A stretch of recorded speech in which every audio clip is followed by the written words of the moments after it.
This podcast is a quest for well-being, a quest for a meaningful life through the exploration of fundamental truth. Enlightening ideas, insights on physical, mental, and spiritual health. The inspiration is love. The aspiration is to awaken new ways of thinking that can lead us to a new way of being well.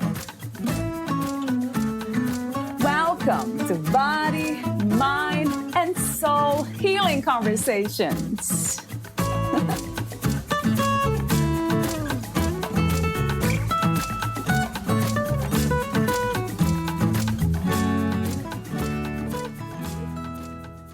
A goddess is a woman who emerges from deep within herself. She is a woman who has honestly explored her darkness and learned to celebrate her light. She is a woman who is able to fall in love with the magnificent possibilities within her. She is a woman who knows of the magic and mysterious places inside her, the sacred places that can nurture her soul and make her whole. She is a woman who radiates light. She is magnetic. Unknown. Valeria Teles interviews Candy Leigh, the author of Finding Life in Between, a journal from me to you. Candy Leigh is the president and owner of Candy Leigh Coaching, LLC. She spent the majority of her career in the financial services industry for a Fortune 500 company, most notably developing diversity and inclusion leadership programs. Candy also spent many years consulting with and coaching sales executives and leaders across the nation. After a successful corporate career, Candy branched out on her own. She decided to pursue her dream of writing and coaching and advocating for individuals. As a coach, Candy encourages all individuals to stand in their truth and create their own narratives. She believes that when we can honestly share our authentic selves in safe spaces, not only do we show up as better employees, spouses, and partners, we ultimately open ourselves up to leading more fulfilling lives. Her personal mission is to help and motivate women to stand in their truth and live authentic lives. Meet Candy at candyleigh.com. Here is the interview with Candy Leigh.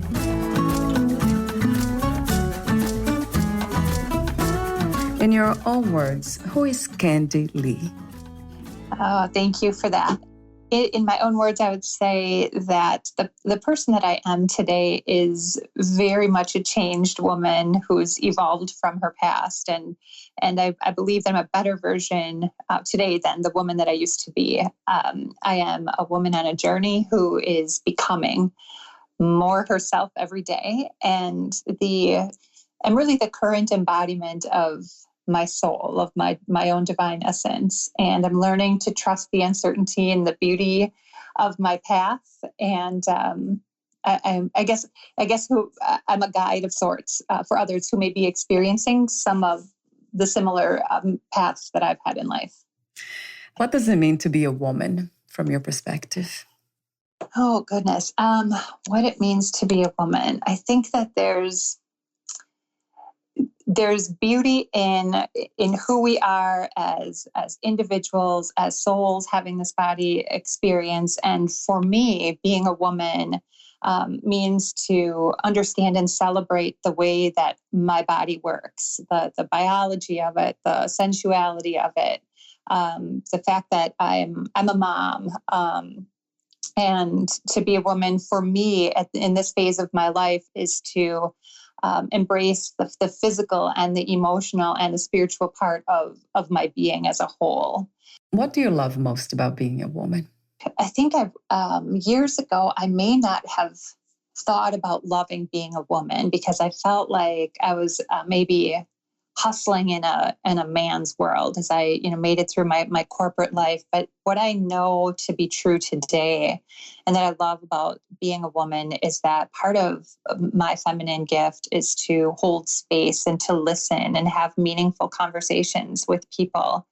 And so I love being able to tap into that and to celebrate that again. And also, I think as I'm coming more into my own, I am thankful for the awareness to just kind of step aside and let myself be taken care of by others. Part of the divine feminine is to receive that, and having people in my life right now who are willing to play their role and also give, so that we have kind of this ongoing waves of giving and receiving. I think is a beautiful part of being a woman as well.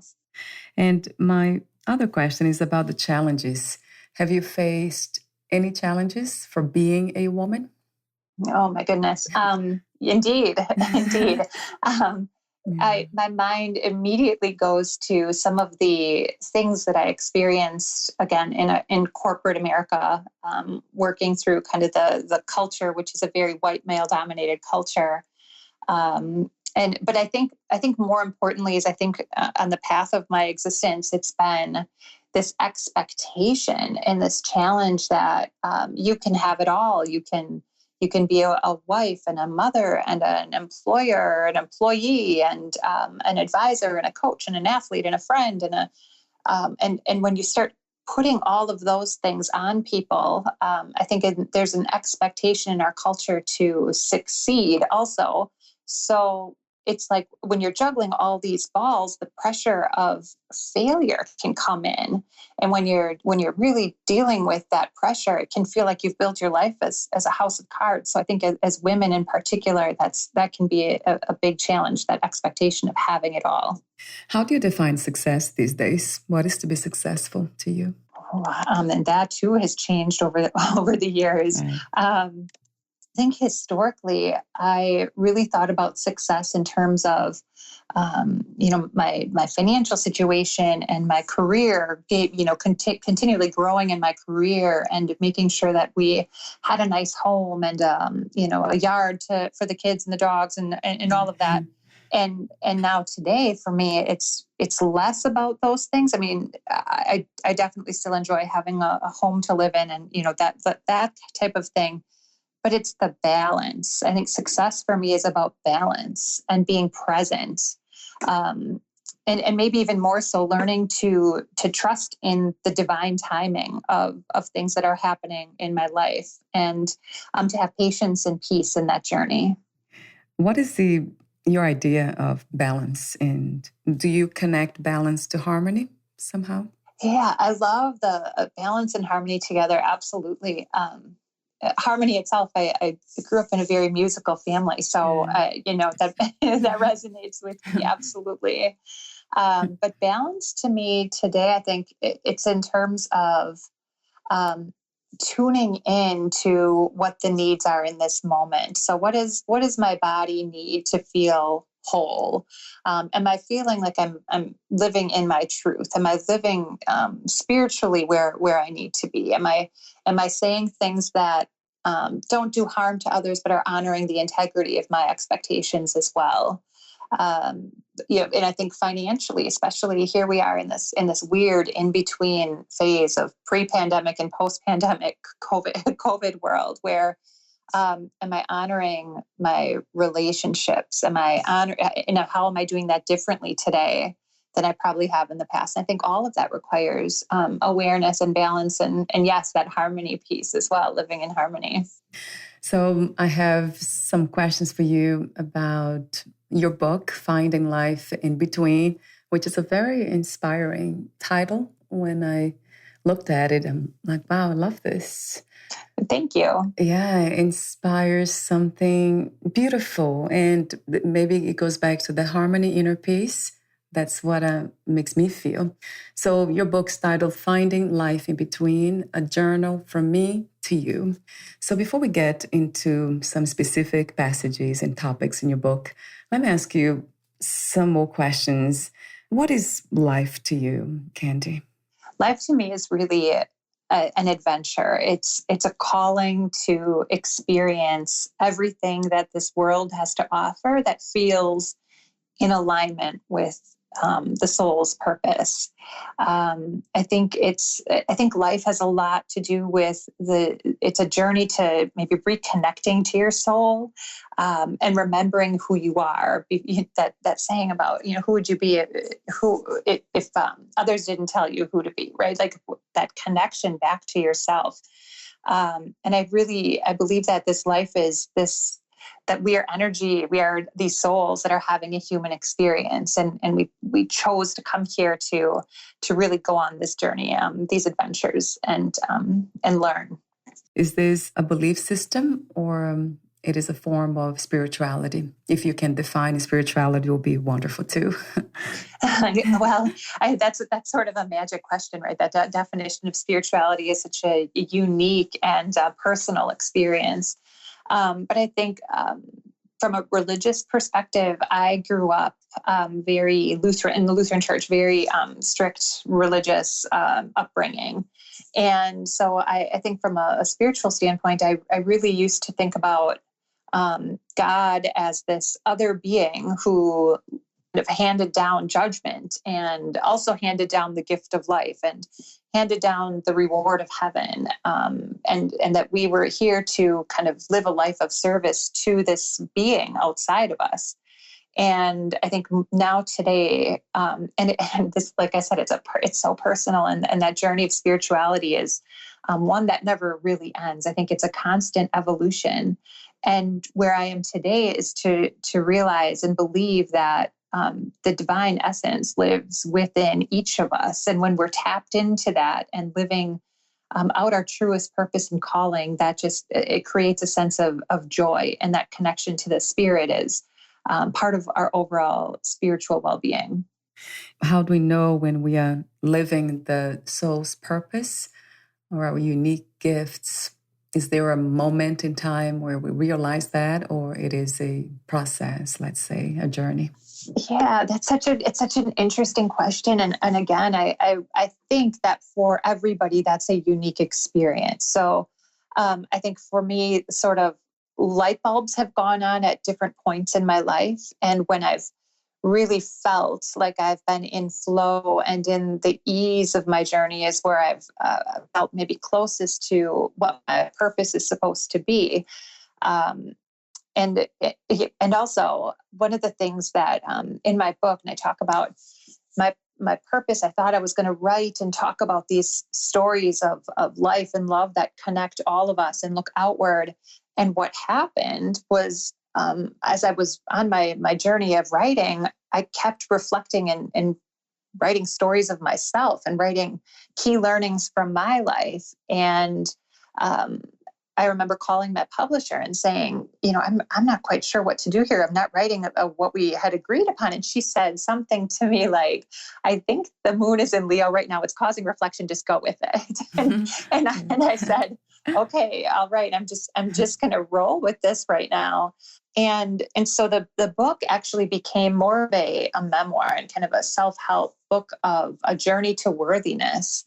And as we went through the editing stage and getting through all the publishing pieces of the puzzle.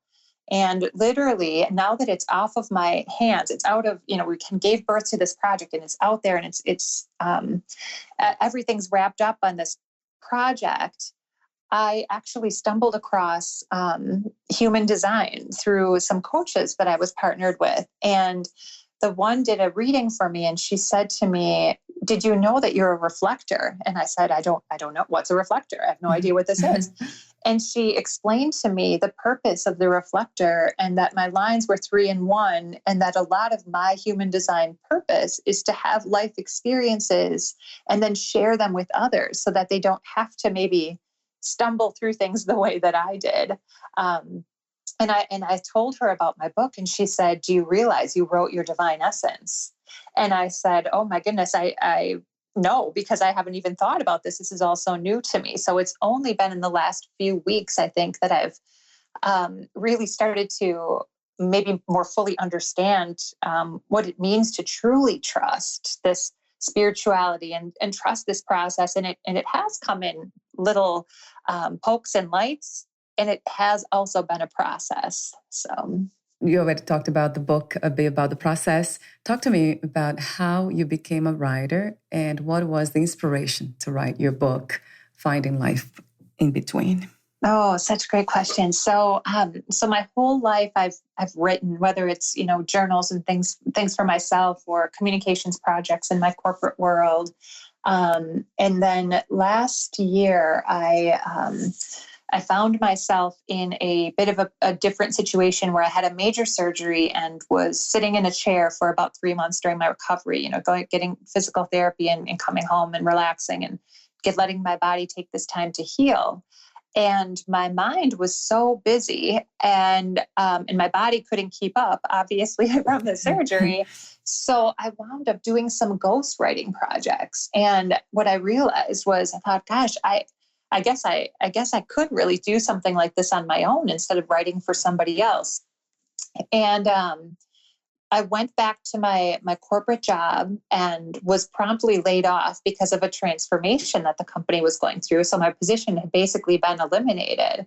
And I went back to a leadership journal that I had kept from a session a few years prior, where I went through the Ikigai exercise, where you really go through what you're good at and what's your calling, what's your purpose, what could you maybe get paid for, how are you helping humanity? And a lot of what I had written about had to do with conversations and writing. And as I was reflecting on all of those inputs, I said, you know what, I'm going to do this. I love to travel. For the first time in my adult life, I don't have to be somewhere at 8 a.m. on a Monday. I want to talk with people and connect, and I'm going to go and I'm going to write this book. And I started sort of shopping that idea out with my friends and saying, what do you think? And some of my colleagues wound up referring me to the woman who is now my publisher. And so we agreed on this idea, and I sort of decided, I guess, from that point forward, that writing was going to be part of my journey and part of my legacy. So that's how this started. Yeah. In your book, you say a phrase that caught my attention was realizing that your journey was your destination. So that's powerful. When was the moment that you realized that the journey is the destination? Oh, gosh. I don't know if it was a moment where it hit me, or if it was more of a slow realization over the last weeks of writing. I'm going to really go back to earlier this year when Kobe Bryant died. And we're a big basketball family, and my son loves the game and I love the game. And we were really, we just mourned. We mourned Kobe here in, the Midwest of the United States. And one of Kobe's things is this, the Mamba mentality, which is all about the work. And it's not necessarily about the trophy. You have to enjoy the work that you put in every day. And I think as I sat with that and, really just contemplated on that philosophy and thinking about my own life, I've realized that, I have to really be grateful for every moment and every piece of this journey that's led to both the high points and the low points, because it's only in the lows that we get gratitude, we become grateful and have gratitude for maybe the other moments. And it's only from those high points that we are, celebrating maybe some of the trouble of the journey. And then I was just, it really is that we have to find ways to thrive in our life. It's not just climbing out of survival mode. And so to celebrate that journey, not just the destinations, became critically important in, I think, the way that I've chosen to live. In your book, you just mentioned, but I have it here, you said, it is impossible to dream when you are in survival mode.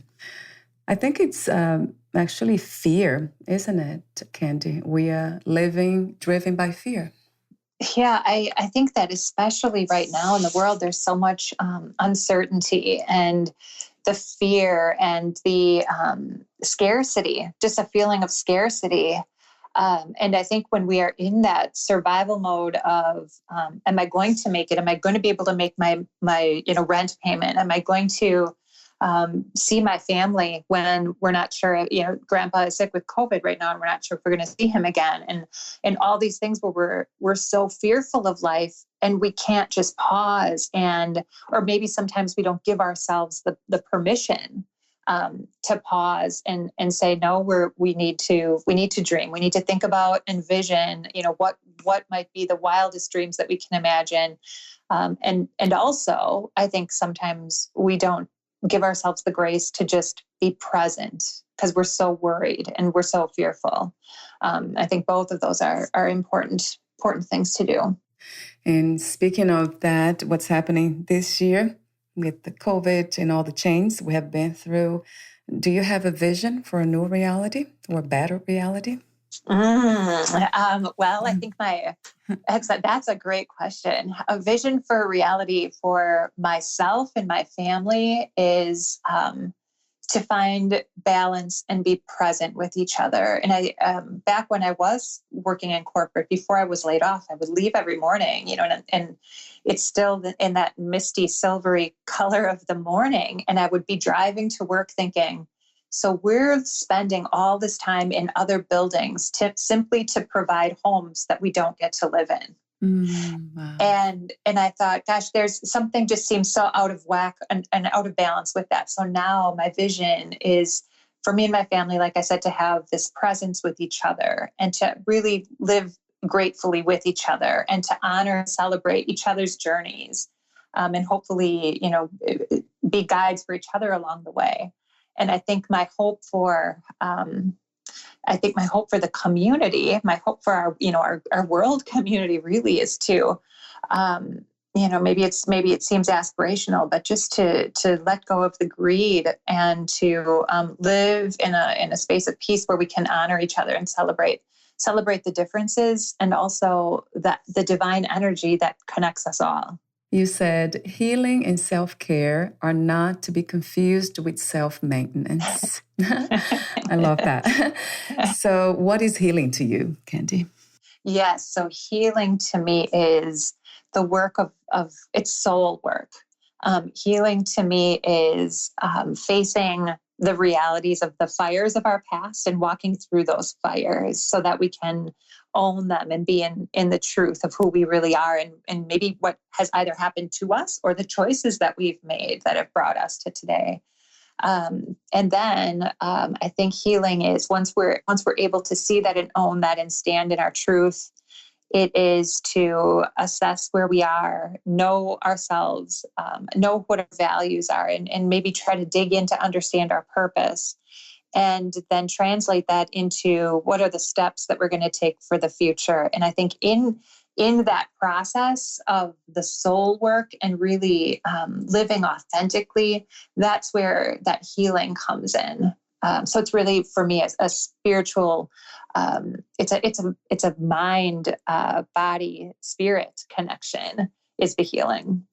Do you somehow include self-love? Absolutely. I think that self-love it's in itself a journey.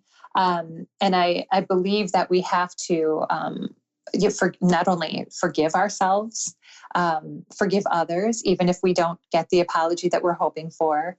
And in that grace, just open ourselves up to the kindness and the compassion that perhaps we would show others. And we need to show that to ourselves. Yes. And you actually wrote that in the book too. What is freedom to you, Candy? What is your idea of freedom? Oh my goodness. Freedom. I would say freedom is, it's being comfortable enough to stand in your own personal truth. I think it's, shedding the weight of the perceptions and expectations of others, being present and fully experiencing joy. And maybe it's, bringing back that harmony. It's to be in harmony with your mind and your body and your spirit all as one. I think that's freedom. Yeah, that sounds like it. It feels like it. even from the words.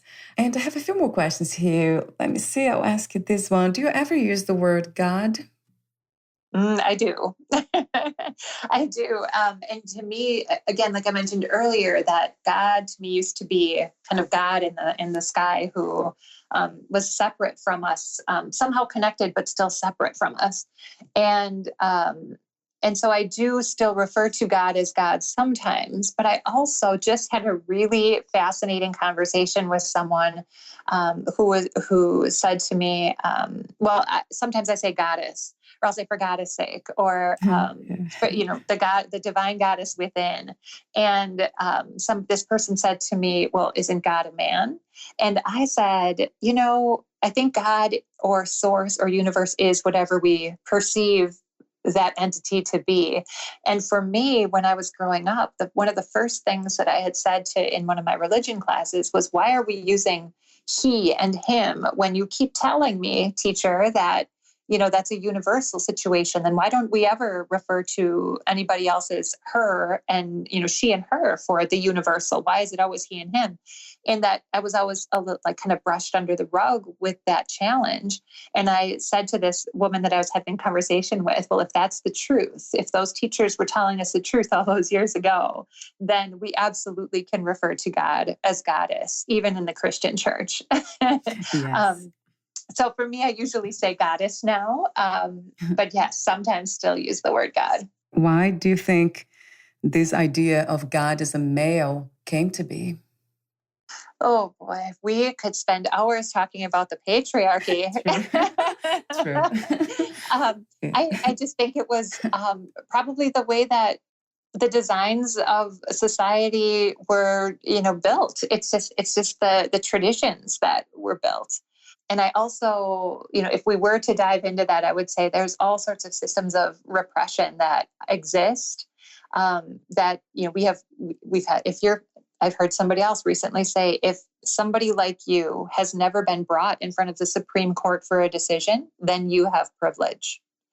And I think about that sometimes in terms of winning the right to vote or, right to healthcare and reproductive rights and different things like that. So I think that it's just part of the culture and the systems that have been, historically present. Do you see a shift happening? Well, I would say I felt very hopeful shifts happening over the last presidential administration, and where we are right now in this moment is feeling slightly dire for me personally, without getting heavily political. But I do have hope that the arc of moral courage is bending towards goodness and hope for all. What is love to you? I would say that for me, when I think about love, I think about the concept of unconditional positive regard, of holding the people that are closest to you up, lifting them up without questioning their intent, and giving them that unconditional positive regard. I think love is an appreciation for that connectedness that we all share, that divine essence that's within all of us, and that honoring of each other through that. I think it's understanding, especially in your personal relationships, understanding that the individuals around you are unique beings and souls, and love is celebrating that spirit within each of them. And then I think too, when I think about my personal relationships, is that agreement on loyalty, and kind of our love is like the operating agreement on how we experience each other, and through our differences, even like through the good and the bad. It's that kind of that honoring and acceptance of each other as an agreement as well. Do you believe that we can love unconditionally? I believe that it's easier for us to love others unconditionally than it is to love ourselves unconditionally. It's true. I hear that a lot for some reason, even with mothers. Sometimes I think I asked a question to a mother. Remember, she said, I love my kids unconditionally, but then I don't love myself unconditionally. So she made that statement very clear. I wonder, I think I asked her, is it possible to love others unconditionally if you don't love yourself unconditionally first? She said yes, that it was possible, but I don't know. Well, I think when we're talking about, our children specifically, it's easier to maybe give them the grace. Well, and they are an extension of us. So I guess in a way it is self-love. Um, but when I think too about the like children up until about maybe, I don't know, maybe age 5, 6, 7, somewhere in there, when they look in the mirror and all they see is confidence and awesomeness and beauty and grace. And then somewhere along the way, we as humans have this experience where we slip into comparison and judgment of ourselves. And I think that if we, through then our lifetime, unless we have somebody helping to guide us and unprogram that from our brains right away, it take a lot of healing later on to get to that place of unconditional self-love. And so I feel like it's definitely a possibility, but especially with our kids, I think we sometimes give it more freely to them than we do ourselves. So the relationships we have, the connections we have with others, especially our children, that makes it self-love because they are part of us, an extension of us. I think that's a really part of the kind of spiritual journey too, is really that celebration and knowing that even the people who are most different from us still have that divine inside of them. Yeah. So I think it's just a learning and a deeper appreciation for that connection on this journey. So talk to me for a moment about the Candy Leigh Coaching. You are a women's empowerment coach. Yeah, so I've been a coach for years, and really through my corporate career was trained and worked a lot with different sales representatives, executives, and leaders. And what I love it. I love coaching because I really believe that there's opportunities to help individuals break through and get more clarity on who they are and what they want, and then design that life so that they can step forward into that space. And what I learned throughout the course of coaching is that over the years it began to feel almost to me like in the corporate space it was scripted and planned. And it was, like I mentioned earlier, there's, very male type A dominant, especially when we're talking about hard sales. There's a piece in there that's like, we're going to muscle through, we're going to hustle and muscle, we're going to set our goals, hold each other accountable, and keep moving forward. And for me, at the end of my corporate tenure, and then as I've moved into starting my coaching business independently, I thought, gosh, we oftentimes in corporate ask ourselves, why do we not retain as many women sales reps? Why, what could we be doing differently? And for me, the answer evolved as we're not rewiring and looking at the patterns and the systems that create the results that we want. What we're telling people in one way of coaching is to set your goals and achieve and build your environment. Those things to me are all still critically important. But when I think about the needs for women, especially in 2020, when, in September alone, over 800,000 women left the workforce. I just read an article on CNBC, and these women who are, this is an opportunity for evolution and I would say transformation, in the sense of now I get to transform into who I want to become. And it's not necessarily just about muscling through to the next thing. It is about truly becoming present and diving into, what is my soul purpose and how do I set up my life to be in more of a state of flow so that I can live, I deserve a life fulfilled with joy and happiness, rather than how do I simply just achieve the next thing. So my coaching practice now is really working with women who are searching for that presence approach, who are looking to design the life that they want to lead. And I'm helping them do that. In your book, you say, when we share our stories, we weave ourselves together. We become stronger. So my question is, how do we find that courage to share our stories, to tell our truth, to be true, really? Yeah. So that's so powerful, that question. And I think courage is the finding the courage isn't always just like, oh, I feel like I can do it now. Sometimes it shows up in these small pieces.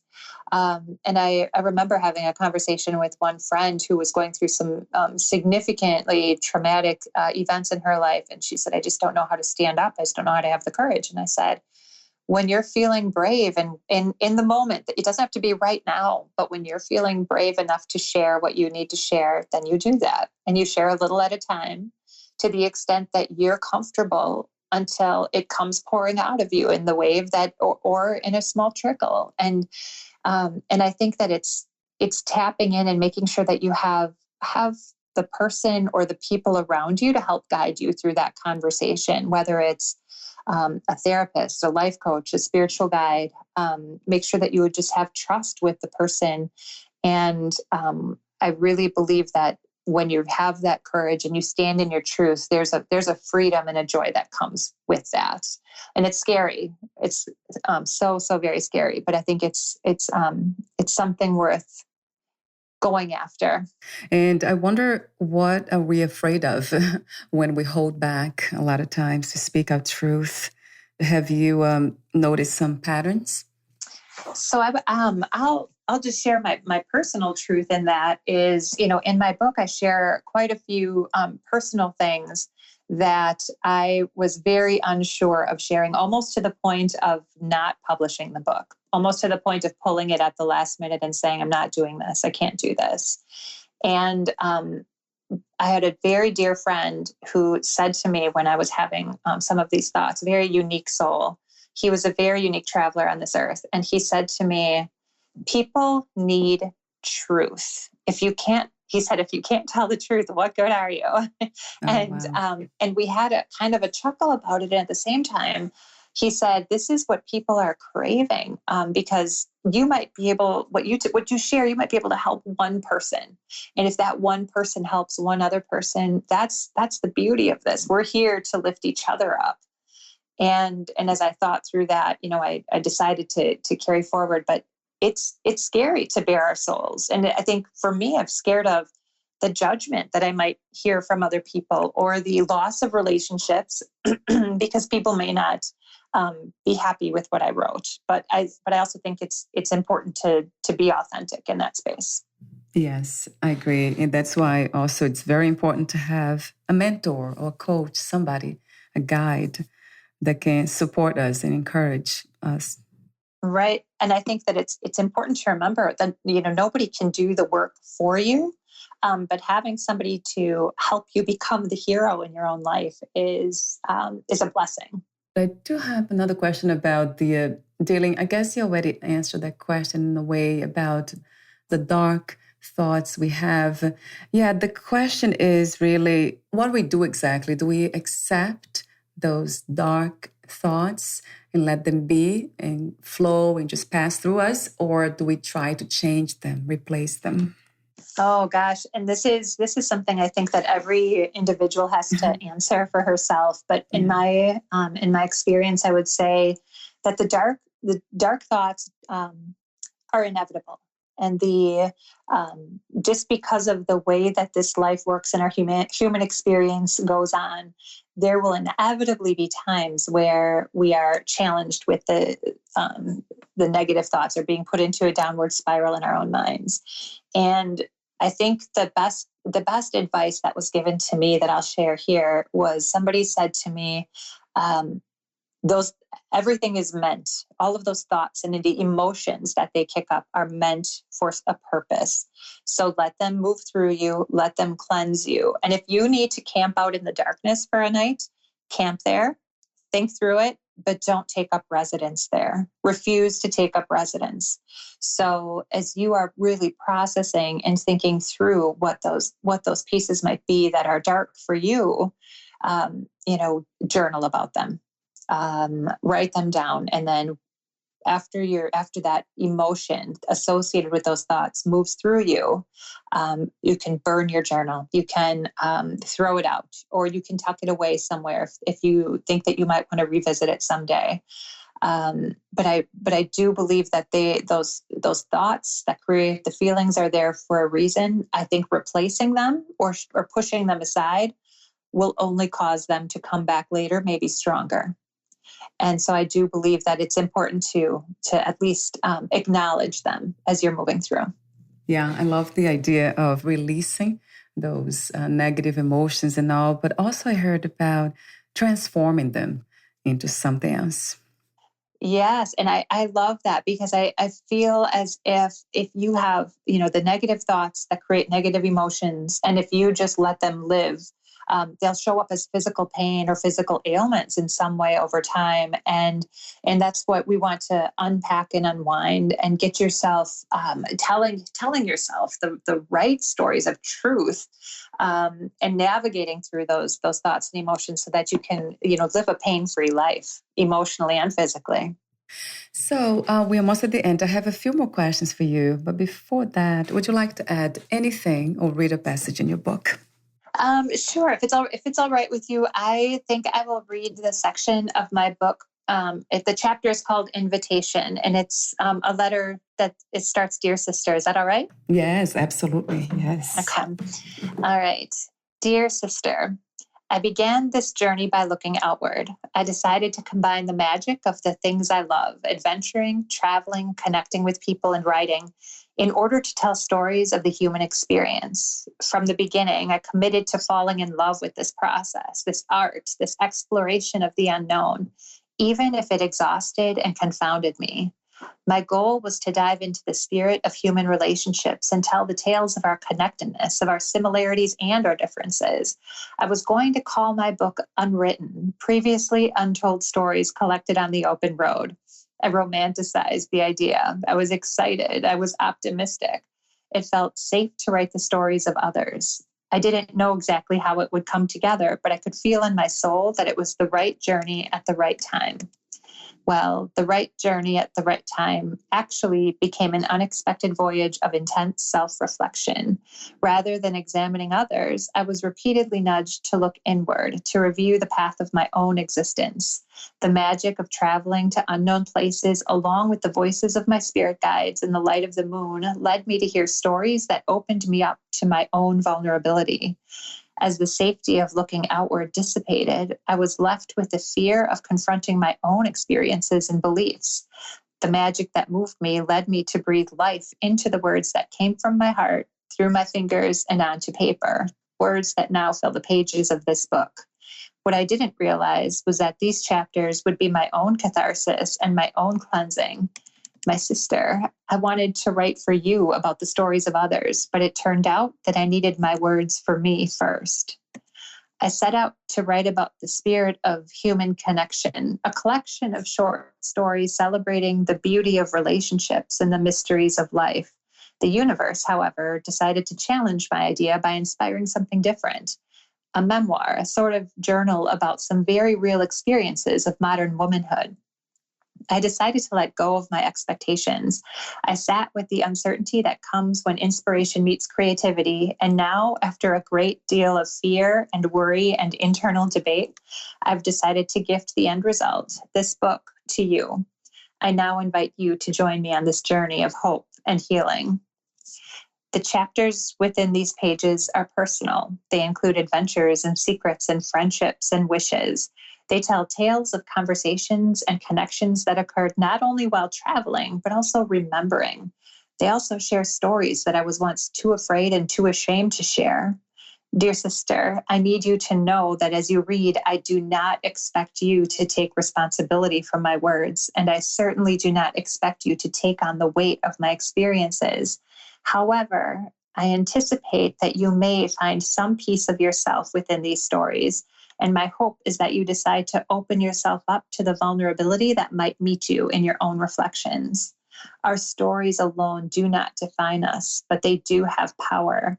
They have the power to either elevate or suffocate. my sister. I hope that as you read, you release the burden of anything that you have privately carried and you choose to soar. I hope you choose to breathe in the life force of authenticity and the power of vulnerability. I hope you feel the magic of our connection, and I hope you know in your heart that you are not alone. With light and love, Candy Leigh. Thank you so much for your generosity. Yeah, kindness too comes to mind. Oh my goodness. Thank you for the genuine conversation, the willingness to go into these places of profound meaning. I appreciate you so much. Thank you, Candy. If you knew you would die soon, meaning losing the body, would you make any change in your life or do anything differently? Gosh, I think I would just travel more. I would go. I think I would just go and try to. Maybe I would bungee jump or do something like that. Wow. But I think I just would. I would want to go see and experience and smell the smells of different places and see the sights and hear the sounds and just soak in all of the different culture and food and the places of the world and talk with people, communicate with people in those places and hear their stories. That's what I would do if I knew. And I'd bring my kids with me. Wow. Yeah, what an adventure. I love the way you use the word different many times, experiencing the difference and then different things, different people, different cultures. Well, I think there's so much to celebrate in the different ways that we exist around the world and opportunity to learn from each other. And my last question is, what are 3 things about life you know for sure as of today? I know that the lessons that we learn in life are important to bring us to where we are today. And so there's beauty in the good and the bad of those lessons that have led us to today. So I think that's one thing I know. I think the other thing I know is that part of my calling and my purpose is to serve as a guide, like I talked about earlier, but especially for my children. And that's something that, they fill my heart right there. That's 3 pieces of my heart that will forever go walking around outside of my body. And I'll serve as a guide for those people who want me to walk beside them on this journey. And I think the third thing would be that I think what I know for sure is that the more present I am and the more that I actively trust this universe, that's goddess, everything in front of me, the more magic unfolds in my life, the more beauty and abundance and surprises show up in my life. And so I know for sure that trust is part of the journey. Thank you so much again for your authentic, beautiful presence, loving presence, your wisdom, your mission, your message, your work. Thank you. Thank you. I do have one more question, but this is a technical one. Where can we find more information about you, your books, products, services, and future projects? Yes, you can visit my website at candyleigh.com. It's CandyLeigh.com. And you can contact me right through that site. Thank you so much again, Candy, and we'll talk soon. Thank you. Bye for now. Bye-bye.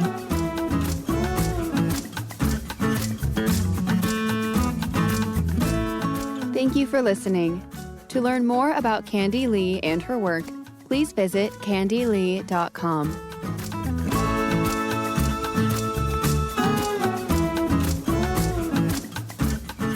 To learn more about this podcast, please visit fitforjoy.org/podcast. Thank you again for listening, and bye for now.